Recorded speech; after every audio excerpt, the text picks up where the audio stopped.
अस्सलाम वालेकुम, नमस्कार, सत श्री अकाल एंड गुड इवनिंग। मैं हूं आरज़ू काज़मी और आप हमेशा की तरह से देख रहे हैं भेजा फ्राई। जी हाँ, भेजा फ्राई के नए एपिसोड के साथ हम हाजिर हैं और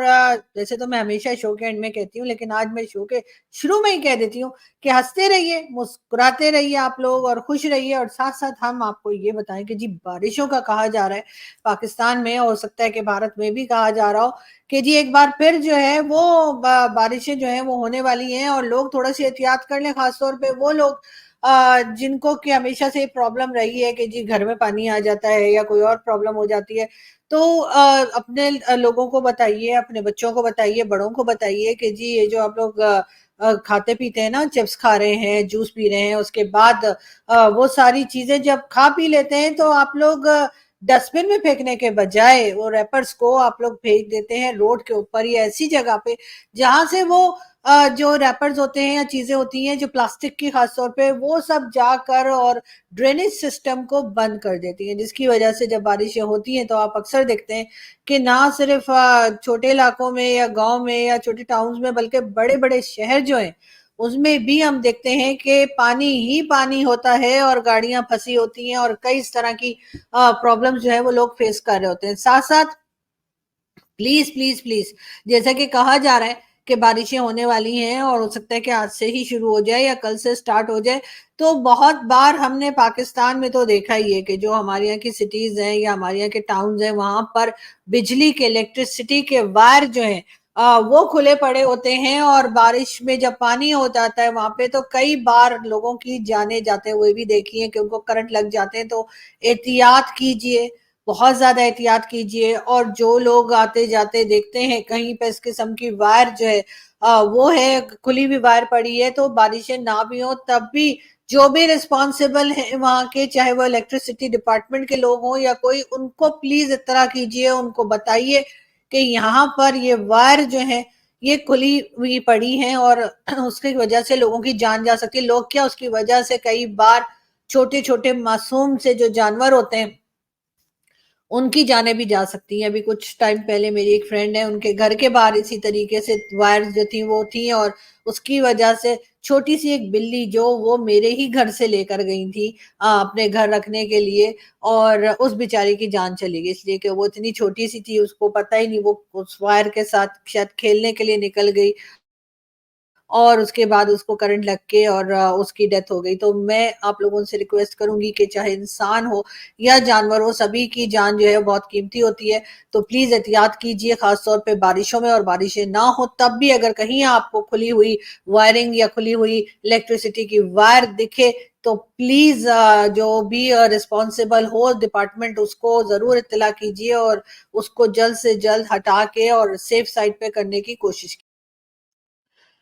बढ़ते हैं आगे जी आज की न्यूज की तरफ। और सबसे पहले आज थोड़ी सी हमने सोचा थोड़ी हल्की फुल्की न्यूज लानी चाहिए, पूरे टाइम टेंशन टेंशन टेंशन के खत्म ही नहीं होती। तो इसलिए आज बहुत ज्यादा टेंशन वाली न्यूज नहीं है, कुछ हल्की फुल्की भी है, एंटरटेनमेंट की भी है। तो बात करते हैं सबसे पहले कंगना रनौत की। जी हाँ, कंगना की एक मूवी जो है आप लोग जानते हैं इमरजेंसी के नाम से आने वाली है, उसको एक बार फिर जो है वो रोका गया है और उसकी रिलीज जो है उसको रोक दिया गया है। कहा यह गया है कि इसमें मजीद कुछ कट्स जो हैं या के सेंसर बोर्ड की तरफ से कहा गया है कि कुछ हिस्सों को, यानी कि मूवी के कुछ पार्ट्स जो हैं उनको मजीद जो है वो हटाने के लिए कहा गया है। खैर उसके ऊपर लोग बड़ी बातें कर रहे हैं, कह रहे हैं कि जी ऐसा नहीं होना चाहिए, बहुत से लोगों का ख्याल है कि नहीं होना चाहिए ऐसा। उसमें कंगना जो है अब वो इंदिरा गांधी जी जो थी उनका, यानी कि जो प्राइम मिनिस्टर है इंदिरा गांधी जी, और आजकल के फेवरेट सब लोगों के राहुल गांधी जी की दादी, जी हाँ, उनका रोल उन्होंने प्ले किया है। और जहां तक मैंने पोस्टर्स देखे हैं और सोशल मीडिया के ऊपर देखा है तो वाकई में एक झलक देखने से कंगना बिल्कुल ऐसा लग रहा है जैसे कि वाकई में इंदिरा गांधी जो है वही हो। लेकिन बहरहाल मूवी का इंतजार रहेगा और एक बार फिर जो है, कई इससे पहले भी शायद एक आध बार इस मूवी को रोका गया है और इसकी डेट्स जो है वो चेंज करवाई गई है रिलीज की, और एक बार फिर ऐसा हुआ है। लेकिन आई होप कि जल्दी ही मूवी रिलीज हो जाएगी और डेफिनेटली कंगना जो कि ना सिर्फ ये कि कई अवार्ड्स ले चुकी हैं अपनी एक्टिंग की वजह से, अपने काम की वजह से, साथ साथ पार्लियामेंट की मेंबर भी हैं, डेफिनेटली सब लोग उनके इस नई मूवी और इस नए काम को देखने का इंतजार करेंगे, ना सिर्फ हिंदुस्तान में बल्कि पाकिस्तान में भी। बात करेंगे हिंदुस्तान पाकिस्तान की तो जी बात करते हैं। एक सर्वे के मुताबिक यूएस, सऊदीया और इंडिया में सबसे ज्यादा लेजिएस्ट लोग, यानी सबसे ज्यादा सुस्त, जो काम नहीं करना चाहते, पड़े रहते हैं, ऐसे लोग जो हैं वो सबसे ज्यादा पाए जाते हैं यूएस, सऊदी अरेबिया में और साथ साथ भारत में।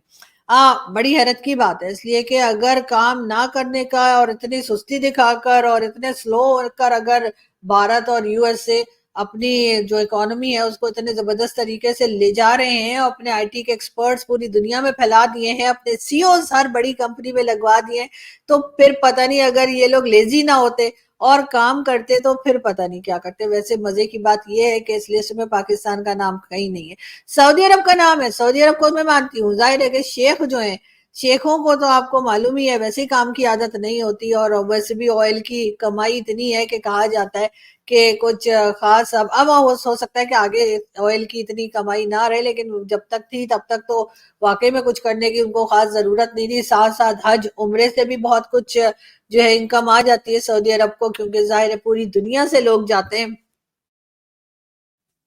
हज और उम्रे के लिए, और अच्छा खासा एक महंगा ये है कि इसकी अगर कोई जाए तो अच्छी खासे पैसे लग जाते हैं, और कहा भी यही गया वैसे इस्लाम में कि हज उम्रा वही करे जो अफोर्ड कर सकता हो, यानी अगर किसी के पास पैसा हो तभी वो जाए। जाहिर है यहाँ से सऊदी अरब पहुंचना, फिर वहां रहना, होटल में स्टे और सारा कुछ, तो वो सारी चीजें मिल मिलाकर जैसे कि आप लोग समझ सकते हैं कि ये एक बड़ा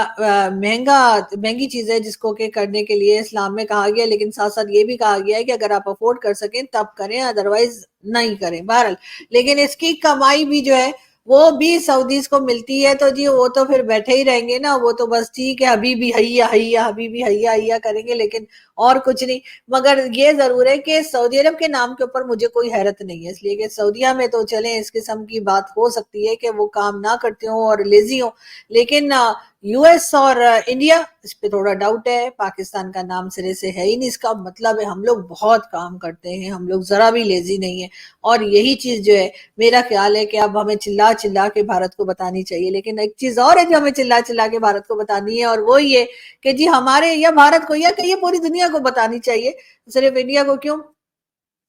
पाकिस्तान में कराची सिटी है, वहां पर जी जौहर टाउन एक जगह है कराची के अंदर, वहां पे एक मॉल बना जी, हाँ ड्रीम बाजार उसका नाम है। और वहां पर कहा गया कि उसकी लॉन्चिंग के टाइम पे ओनर ने सोचा होगा कि जी कुछ डिस्काउंट दे देता हूँ, अगर डिस्काउंट दूंगा तो उससे लोग आएंगे और जरा मॉल फेमस हो जाएगी। वैसे भी बहुत सी मॉल्स हैं, तो एक मॉल ये भी है, तो थोड़ा कंपटीशन भी ज्यादा हो जाता है। वैसे तो कराची एक बिजनेस सिटी है और कराची में इस तरह के बिजनेसेस जो हैं वो बहुत ज्यादा हैं, लेकिन बहरहाल उन्होंने ये आइडिया लिया और उसके बाद उन्होंने अनाउंस कर दिया कि जी 50% या कुछ डिस्काउंट जो है वो दिया गया। उसके साथ ही लोग पहुंच गए, कराची के लोग, जी हाँ ये देखिए,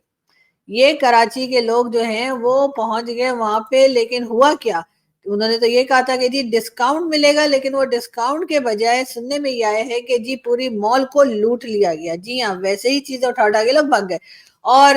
इससे आप अंदाजा लगाइए कि पाकिस्तान में आजकल लोगों का माइंडसेट क्या है और लोग किस तरह की बातें और हरकतें कर रहे हैं। लेकिन ये कोई नई बात तो नहीं है, लेकिन बहरहाल लोग काफी हैरान परेशान है कि ये आखिर हो क्या रहा है। इमरान खान की बात हम करेंगे तो इमरान खान के साथ जी नवाज शरीफ साहब जो हैं वो मिलने को तैयार हैं, और नवाज शरीफ साहब की कोशिश है कि किसी तरीके से इमरान खान से मुलाकात हो जाए, इमरान खान से मुज़ाकरात की, इमरान खान से डायलॉग की कोशिश जो है वो की जा रही है पीएमएलएन के लीडर और पहले प्राइम मिनिस्टर रहे हुए नवाज शरीफ साहब की तरफ से। साथ साथ पीपल्स पार्टी की अगर हम बात करें तो पीपल्स पार्टी ने भी पीटीआई से डायलॉग करने की हिमायत कर दी है। जी हाँ, पीटीआई जो कि इमरान खान की पार्टी है, उसके साथ ना सिर्फ ये कि बिलावल भुट्टो जरदारी जिनकी पार्टी पीपल्स पार्टी है, और दूसरी पीएमएलएन जो कि नवाज शरीफ साहब की पार्टी है, दोनों ने मिलकर फैसला किया है कि इमरान खान के साथ डायलॉग किया जाए, यानी कि इमरान खान साहब के बाहर आने के चांसेस जो हैं वो कुछ ब्राइट होते हुए दिखाई दे रहे हैं। वैसे तो खैर देखा जाए तो मेरा ख्याल है जितनी भी पॉलिटिकल पार्टीज हैं उनको आपस में मिलजुल कर ही पाकिस्तान के लिए काम करना चाहिए, और तभी वो इस काबिल हो सकेंगे कि वो ये कहें कि पाकिस्तान में डेमोक्रेटिक गवर्नमेंट है। इस वक्त तो पाकिस्तान में डेमोक्रेटिक गवर्नमेंट हमें दिखाई नहीं देती, क्योंकि जाहिर है सभी जानते हैं कि चाहे वो पहले नवाज शरीफ साहब हों, चाहे जुल्फकार अली भुट्टो से अगर हम स्टार्ट ले लें तो उधर से लेकर और अभी इमरान खान और शहबाज शरीफ तक जितनी भी गवर्नमेंट्स आई हैं सबको यही लगता है कि ये डेमोक्रेटिक गवर्नमेंट्स नहीं है, इनके पीछे मिलिट्री है, इनके पीछे स्टैब्लिशमेंट है, और ये सिर्फ सामने दिखावे के लिए हैं। ये कहाँ तक सही है ये तो खैर इनके काम देखकर, इनकी बातें सुनकर लोगों को अंदाजा हो ही जाता है। लेकिन बहरहाल अगर ये पॉलिटिकल पार्टीज आपस में मिल बैठे और ये काम करें तो फिर जाहिर है फिर फौज को अपना काम करने में, यानी कि जो फौज का काम है या कह लीजिए जो एजेंसीज का काम है कंट्री की हिफाजत करना, सिक्योरिटी को देखना, तो वो कर पाए, और वही करना भी चाहिए। इसलिए कि जिस तरह से टीटीपी के अटैक्स चल रहे हैं, जिस तरह से बलूचिस्तान में हालत है और बाकी पूरी कंट्री में जो हाल है, वो देखते हुए डेफिनेटली अगर पॉलिटिकल पार्टीज अपना काम खुद कर लें तो बेहतर होगा। और जो बार बार इल्जाम लगता है कि जी आप तो कहीं से डिक्टेशन लेके बात करते हैं, तो उससे भी उनकी जान छूट जाएगी। लेकिन देखते हैं कि इमरान खान की पार्टी तैयार होती है बात करने के लिए या नहीं, क्योंकि कहा तो यही जा रहा है कि इमरान खान के साथ ये दोनों पॉलिटिकल पार्टीज जो हैं वो बात करने को तैयार हैं। लेकिन अब जाहिर है कि फैसला इमरान खान को भी करना है, और सिर्फ इन्हीं लोगों को नहीं, कि इमरान खान बात करने के लिए तैयार हैं या इमरान खान अभी भी जो है वो गो नवाज गो और इसी किस्म के नारे लगाते हुए हमें दिखाई देंगे। बहरहाल यहाँ से हम चलते हैं दूसरी खबर की तरफ। जी, बात करेंगे हम थोड़ी पीएम मोदी की। और जैसे कि आप लोग जानते हैं कि पीएम मोदी जो हैं वो ना सिर्फ ये कि हिंदुस्तान में या पूरी दुनिया में बल्कि पाकिस्तान में भी काफ़ी फ़ेमस हैं, और इसी वजह से मैंने सोचा कि एक छोटा-सा क्लिप पहले मैं आपको दिखा दूँ और उसके बाद बात करती हूँ।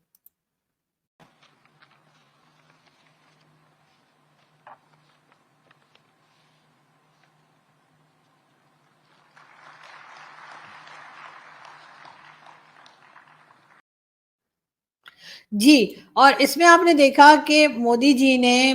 जो बुक थी या जो किसी जगह वो गए थे इवेंट में, वहाँ पे उन्होंने किसी इनॉग्रेशन में वहाँ पर जी रिबन को उन्होंने खोला और उसके बाद उस रिबन को मोदी जी ने जेब में डाल लिया। बहुत तारीफ़ें की जा रही हैं, इंडियन जो सोशल मीडिया के ऊपर मौजूद हैं वो कह रहे हैं देखिए जी मोदी जी कितने अच्छे हैं, कितने सिंपल हैं, कि मोदी जी ने वो रिबन को खोलकर और अपनी जेब में रख लिया, जो साथ में थे ना तो उनको दिया और ना ही वहां पे ऐसे ही फेंक दिया या टेबल पे रख दिया, ऐसा कुछ भी नहीं किया। लेकिन मोदी जी की इस बात की जी बड़ी तारीफें की जा रही है, खास तौर पे जो भारत से हमारे जो सॉरी भारत से जो हमारे दोस्त हैं उनकी तरफ से भी बहुत तारीफें की जा रही है मोदी जी की, कि देखे जी मोदी जी ने कितना जबरदस्त तरीके से ये काम किया है। लेकिन अच्छा तो हमें भी लगा, हम भी तारीफ कर रहे हैं कि वाह वाह मोदी जी ने रिबन खोला और उसके बाद रिबन को उन्होंने ऐसे ऐसे अपना फोल्ड किया और पॉकेट में रख लिया। लेकिन मुझे ये बताएं हमारे भारत के दोस्त और वो लोग जो कि भारत से जाहिर है कि हमें फॉलो भी करते हैं, देखते भी हैं, बात भी करते हैं या नहीं भी करते तब भी,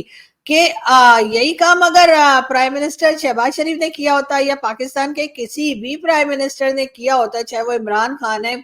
चाहे वो नवाज शरीफ है या किसी को भी ले लीजिए, तो आप लोग बहुत बातें बनाते। फिर तो आप लोग कहते लो जी ये तो रिबन भी नहीं छोड़ते, ये तो रिबन भी ले गए और ये वो क्या कुछ ना कहा जाता। लेकिन अब वो मोदी जी ने किया है तो जी वाह वाह वाह वाह प्रोडक्शन सब लोग हैं। तो थोड़ा सा हाथ पाकिस्तान की तरफ भी थोड़ा हल्का रखा करें ना, हमारे प्राइम मिनिस्टर्स भी कभी कभी इस किस्म की चीजें करते हैं तो उनको भी अप्रिशिएट कर दिया करें। लेकिन बहरहाल बात ये की जा रही है कि शायद पाकिस्तान और भारत के टर्म्स कुछ बेहतर हो जाएं। बहुत से लोगों का कहना है कि ना कुछ नहीं होने वाला और आप ऐसे ही बोलती रहिए, लेकिन कुछ ठीक नहीं होने वाला, कोई टर्म्स बेहतर नहीं होने वाले और इसी तरीके से टेंशन रहेगी। लेकिन दूसरी तरफ कई लोगों का ये भी कहना है कि जी कुछ ना कुछ हालात बदलेंगे, कुछ ना कुछ ऐसा होगा, स्टेप जो है पॉजिटिव लिए जाएंगे दोनों कंट्रीज की तरफ से और कुछ बेहतरी होती हुई दिखाई दे रही है। मगर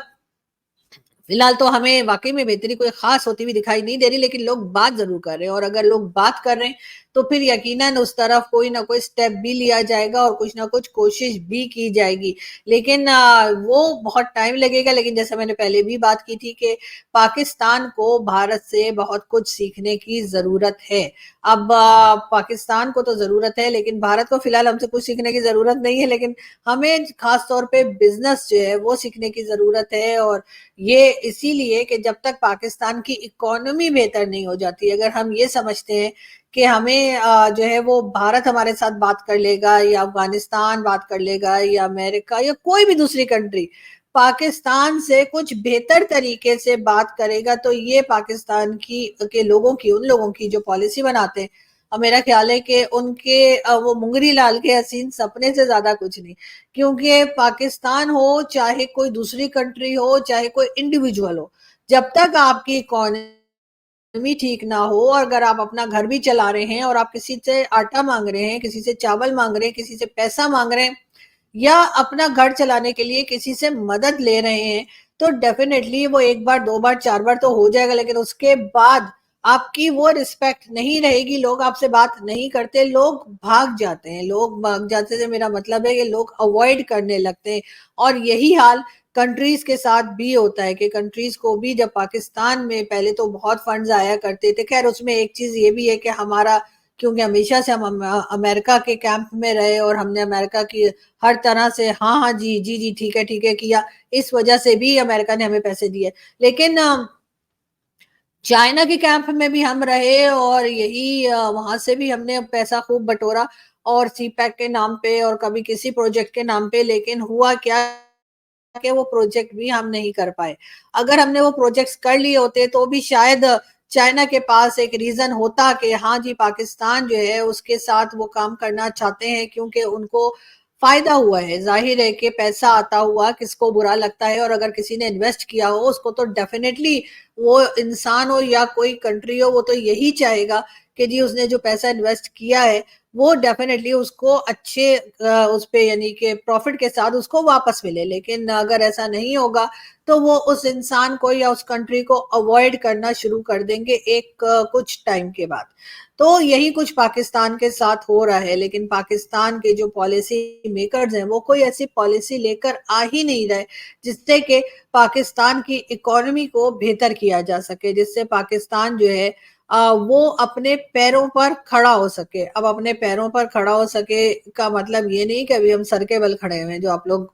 समझना शुरू कर देते हैं। मतलब ये कि अभी पाकिस्तान जो है वो किसी ना किसी तरीके से, चाहे सऊदी अरब हो, चाहे अमेरिका हो, वर्ल्ड बैंक हो, चाहे आईएमएफ हो, सऊदी या फिर चाइना हो, उसके ऊपर डिपेंडेंट है। लेकिन अगर हम खुद से कमाने खाने काबिल हो जाएंगे तो डेफिनेटली पाकिस्तान की रिस्पेक्ट भी बढ़ेगी दुनिया में और लोग हमें सीरियसली भी लेना शुरू करेंगे। लेकिन उसके लिए इकोनॉमी को तो ठीक करना ही होगा। बगैर इकोनॉमी को ठीक किए हुए पाकिस्तान की कोई पोजीशन नहीं है। जो हम बार बार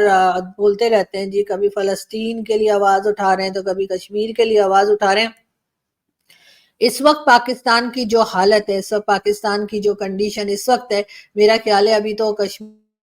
के लोगों को और फलस्तीन के लोगों को जो है पाकिस्तानियों के लिए आवाज उठानी चाहिए, जिस परेशानी में पाकिस्तानी रह रहे हैं। और उसके बाद कहा यह जाता है बार बार, जब कोई बात की जाए तो चाहे वो हमारी इस्टेब्लिशमेंट हो चाहे गवर्नमेंट हो, वो कह देती है कि देखिए जी आपको सीरिया और फलस्तीन की हालत देखिए, हमने आपको वो नहीं बना दिया या वो नहीं बन गए। ये बार बार लोगों को मिसगाइड करने की कोशिश करते हैं, बार बार ये लोगों को मिसगाइड करते हैं कि पाकिस्तान को हमने फलस्तीन और सीरिया नहीं बना दिया। तो इन लोगों को ये कहना चाहिए, यानी जिन लोगों से बात कर रहे हैं पब्लिक से, पब्लिक को बार बार ये भटकाने की कोशिश करते हैं, बार बार मिसगाइड करने की कोशिश करते हैं, तो फिर पब्लिक को भी इनको एग्जांपल्स दे देनी चाहिए। और वो दे देनी चाहिए भला किसकी, जी हाँ दुबई की एग्जांपल दे दीजिए, अमेरिका की दे दीजिए, भारत की दे दीजिए, यूरोप की दे दीजिए, लेकिन इनकी बातों में मत आइए। इसलिए कि ये अपनी कमियां या अपनी खराबियां या अपने फेलियर्स को छुपाने के लिए बार बार पब्लिक पे तरह तरह के प्रेशर्स डालते हैं। अब जैसे सोशल मीडिया बैन कर दिया, उसके बाद ब्राजील ने एक्स को बैन किया है, तो ये हमारे यहाँ लड्डू बांटे जा रहे हैं, हमारे यहाँ वो मिठाइयां बट रही हैं कि जी ब्राजील ने देखिए जी सोशल मीडिया बैन कर दिया। यानी कि ये अपनी की हुई हरकतों को अब सही साबित करने के लिए ढूंढ के ऐसी न्यूज़ ला रहे हैं कि अगर किसी और भी कंट्री ने एक्स को या ट्विटर को ब्लॉक किया है तो ये बता रहे हैं कि देखो जी हमने भी ठीक किया था। लेकिन जो लोग बेरोज़गार हो गए हैं, जिन लोगों के पास खाने को नहीं है, जो लोग इंटरनेट पे काम करते थे या करते हैं, उन्हें परेशानी देखनी पड़ रही है। इससे इन अमीर अरबपति, खरबपति जो हमारे यहाँ जिसे कहते हैं ना बिलियनियर्स, जो हमारे यहाँ असेंबली में बैठे हुए हैं, बिलियनियर्स जो हमारी एस्टेब्लिशमेंट में बैठे हुए हैं, उन्हें कोई फ़र्क नहीं पड़ता। तो इनके ख्याल से अगर 26 करोड़ में से आधे करोड़ लोग अगर मर भी जाएँ, तो इनको इनको कोई फ़र्क नहीं पड़ता। जैसे कहते हैं ना कि इनके बाप का क्या जाता है, वाली बात है। लेकिन बहरहाल लोगों को जो है आवाज़ उठाती रहनी चाहिए, लोगों को बात करते रहनी चाहिए। हो सकता है कि आपकी आवाज़ को दबाया जाए, आपको किसी तरीके से डराया-धमकाया जाए, कुछ किया जाए, लेकिन आप आवाज़ उठाना ना भूलें। इसलिए कि आज आप आवाज़ उठाएँगे, अपने राइट के लिए आवाज़ उठाएँगे, अपने लिए बात करेंगे, तो आपकी अगली जनरेशन जो है, हो सकता है उसकी ज़िंदगी कुछ आसान हो जाए। यहाँ से हम चलते हैं और आपसे मुलाकात होगी नेक्स्ट वीडियो में। अपना बहुत सारा ख्याल रखिएगा, हँसते रहिए, मुस्कुराते रहिए। Thank you.